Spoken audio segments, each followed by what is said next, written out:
think it hurts? Hurts? I could feel Savathun behind my eyes when she reached into my mind. What do you think these Hive feel when we reach into theirs?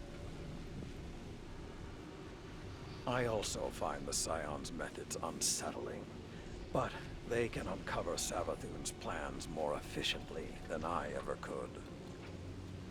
Better to just put them out of their misery. Keitel believes these Hive might hold deeper secrets. Do not make the mistake of thinking these things deserve your sympathy. Even though they have the light. Maybe you are the wrong person to put on this assignment. They may be our enemies, but this feels like a new low for the Vanguard. For Zavala. Watch your mouth. You New Light see Zavala as some toothless diplomat, but you wouldn't believe what he sacrificed to become the man he is. Someone who will make the hard choice, and make sure his people understand why. Then I can't wait to hear the speech about all this. You want a speech? Today the Vanguard did what had to be done. Mercy prevailed. Speech over. Say it a little louder. I don't think this guy could hear you. This doesn't look like mercy to me. Then you're not looking hard enough.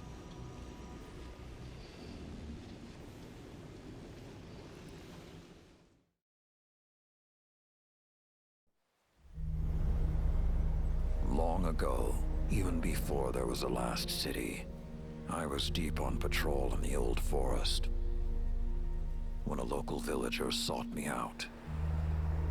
They asked me to catch a thief. I told them the Iron Lords were no mercenaries, but I saw their pride as well as their poverty. And they offered me a loaf of black bread instead of coin. I agreed. Just before sunrise, I caught my thief. A young girl, stealing what she could carry. Food when she could find it, coin when she couldn't, weapons to protect what she had taken. There was no fear in her eyes. She said the bandits in the forest ordered her to steal in exchange for protection.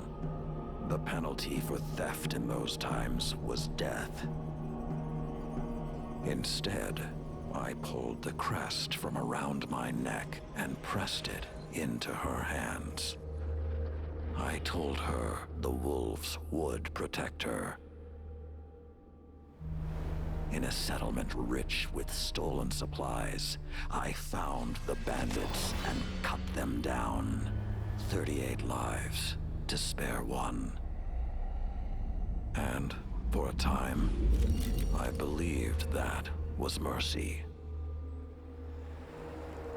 Many winters passed before I found myself back in that part of the old forest. This time, no one sought me out. So I sought them instead. Wind blew through rotted wood and rusted metal where the village once stood. And behind it, graves. Then piled stones, then bare mounds of earth, and then a pit. My blood was high. I tore through the forest, hunting for those responsible. Finally, in a settlement rich with stolen supplies, I found her. A lightless woman, with my crest around her neck. There was no fear in her eyes. She spoke plainly. When the villagers could no longer tithe, her wolves no longer protected them. She bled them dry, and when they had no more to give, she sent in her men, unleashed her wolves. Mercy to an enemy cannot come at the cost of mercy for their victims. The right path isn't always easy to find. But once you do, the only question is whether you're strong enough to walk it.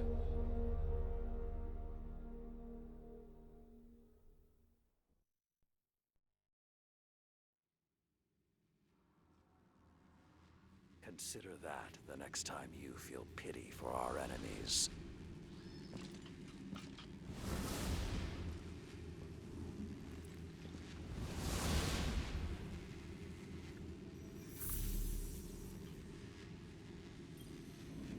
Guardian, over the last year, friends and advisors within the last city have fallen victim to psychic manipulation. Those losses and the rediscovery of the Crown of Sorrow meant that we had to develop psychic countermeasures. So I authorized the deployment of this contingent developed by Kaito Scions for psychic analysis of the Hive. The machine can hold the Hive in a painless limbo, neither alive nor dead. This allows Scion operatives to examine their minds, gleaning the information we need. After everything that happened to Osiris, it makes me uncomfortable to rifle through their brains like this. But Guardian lives are at stake.